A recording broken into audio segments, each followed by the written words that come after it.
Raise your hand if you've ever been asked the question, what do you want to be when you grow up? Now, if you had to guess, how old would you say you were when you were first asked this question? You can just hold up fingers. 3, 5, 3, 5, 5. Okay. Now, raise your hand if the question, what do you want to be when you grow up, has ever caused you any anxiety? Any anxiety at all? I'm someone who's never been able to answer the question, what do you want to be when you grow up? See, the problem wasn't that I didn't have any interests, it's that I had too many. In high school, I liked English and math and art, and I built websites, and I played guitar in a punk band called Frustrated Telephone Operator. Maybe you've heard of us. This continued after high school, and at a certain point, I began to notice this pattern in myself, where I would become interested in an area, and I would dive in and become all consumed, and I get to be pretty good at whatever it was. And then I would hit this point where I'd start to get bored. And usually I would try and persist anyway, because I had already devoted so much time and energy, and sometimes money, into this field. But eventually, this sense of boredom, this feeling of yeah, I got this. This isn't challenging anymore. It would get to be too much, and I would have to let it go. But then I would become interested in something else, something totally unrelated, and I would dive into that and become all consumed, and I'd be like, yes, I found my thing. And then I would hit this point again, where I'd start to get bored. And eventually, I would let it go. But then I would discover something new and totally different, and I would dive into that. This pattern caused me a lot of anxiety for 2 reasons. The first was that I wasn't sure how I was going to turn any of this into a career. I thought that I would eventually have to pick one thing, deny all of my other passions, and just resign myself to being bored. The other reason it caused me so much anxiety was a little bit more personal. I worried that there was something wrong with this, and something wrong with me for being unable to stick with anything. I worried that I was afraid of commitment, or that I was scattered, or that I was self-sabotaging, afraid of my own success. If you can relate to my story and to these feelings, I'd like you to ask yourself a question that I wish I had asked myself back then. Ask yourself where you learned to assign the meaning of wrong or abnormal to doing many things. I'll tell you where you learned it. You learned it from the culture. We were first asked the question, what do you want to be when you grow up, when we're about 5 years old. And the truth is that no one really cares what you say when you're that age. It's considered an innocuous question posed to little kids to elicit cute replies, like, I want to be an astronaut, or I want to be a ballerina, or I want to be a pirate. Insert Halloween costume here. But this question gets asked of us again and again as we get older in various forms. For instance, high school students might get asked what major they're going to pick in college. And at some point, what do you want to be when you grow up goes from being the cute exercise it once was to the thing that keeps us up at night. Why? See, while this question inspires kids to dream about what they could be, it does not inspire them to dream about all that they could be. In fact, it does just the opposite. Because when someone asks you what you want to be, you can't reply with 20 different things. The well-meaning adult will likely chuckle and be like, oh, how cute, but you can't be a violin maker and a psychologist. You have to choose. This is Dr. Bob Childs. And he's a luthier and a psychotherapist. And this is Amy Ung, a magazine editor turned illustrator, entrepreneur, teacher, and creative director. But most kids don't hear about people like this. All they hear is that they're going to have to choose. But it's more than that. The notion of the narrowly focused life is highly romanticized in our culture.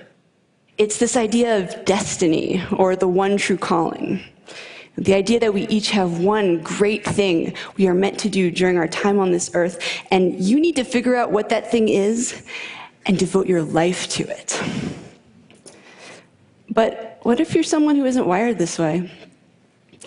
What if there are a lot of different subjects that you're curious about and many different things you want to do? Well, there is no room for someone like you in this framework. And so you might feel alone. You might feel like you don't have a purpose. And you might feel like there's something wrong with you. There's nothing wrong with you. What you are is a multipotentialite.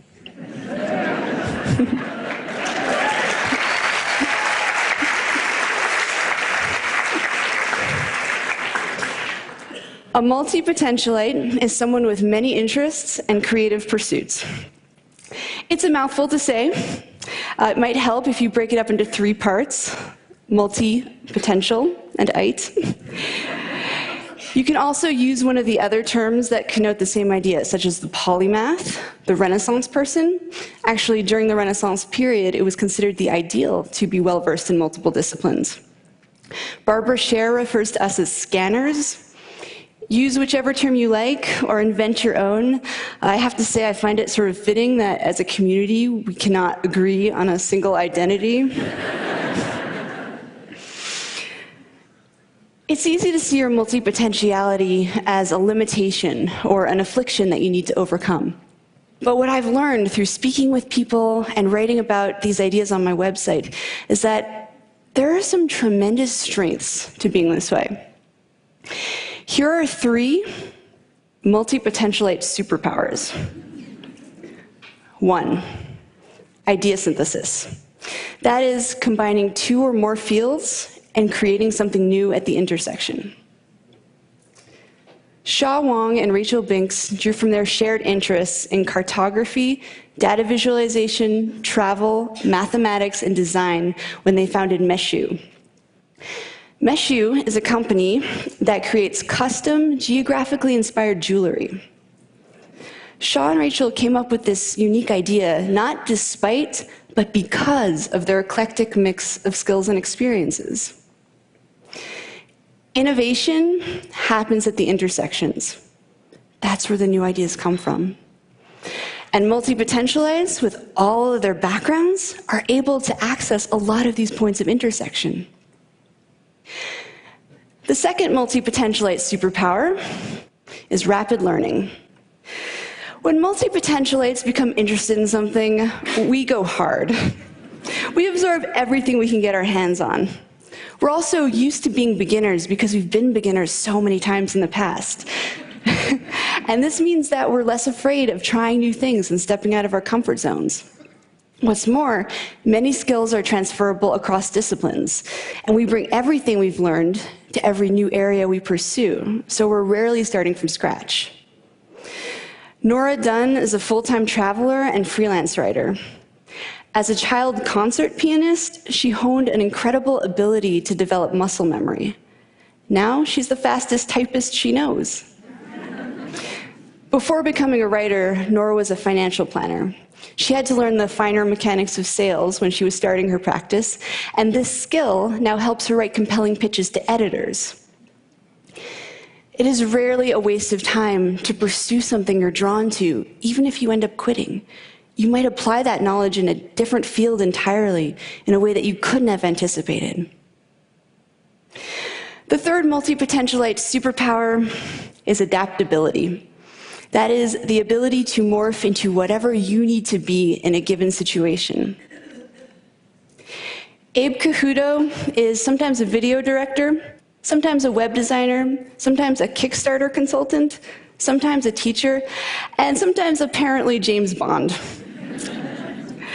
He's valuable because he does good work. He's even more valuable because he can take on various roles depending on his client's needs. Fast Company magazine identified adaptability as the single most important skill to develop in order to thrive in the 21st century. The economic world is changing so quickly and unpredictably that it is the individuals and organizations that can pivot in order to meet the needs of the market that are really going to thrive. Idea synthesis, rapid learning, and adaptability. 3 skills that multipotentialites are very adept at, and 3 skills that they might lose if pressured to narrow their focus. As a society, we have a vested interest in encouraging multipotentialites to be themselves. We have a lot of complex, multidimensional problems in the world right now, and we need creative, out-of-the-box thinkers to tackle them. Now, let's say that you are, in your heart, a specialist. You came out of the womb knowing you wanted to be a pediatric neurosurgeon. Don't worry, there's nothing wrong with you either. In fact, some of the best teams are comprised of a specialist and multipotentialite paired together. The specialist can dive in deep and implement ideas, while the multipotentialite brings their breadth of knowledge to the project. It's a beautiful partnership. But we should all be designing lives and careers that are aligned with how we're wired. And sadly, multipotentialites are largely being encouraged simply to be more like their specialist peers. So, with that said, if there is one thing you take away from this talk, I hope that it is this. Embrace your inner wiring, whatever that may be. If you're a specialist at heart, then by all means specialize. That is where you'll do your best work. But to the multipotentialites in the room, including those of you who may have just realized in the last 12 minutes that you are one, to you I say, embrace your many passions. Follow your curiosity down those rabbit holes. Explore your intersections. Embracing our inner wiring leads to a happier, more authentic life. And perhaps more importantly, multipotentialites. The world needs us. Thank you.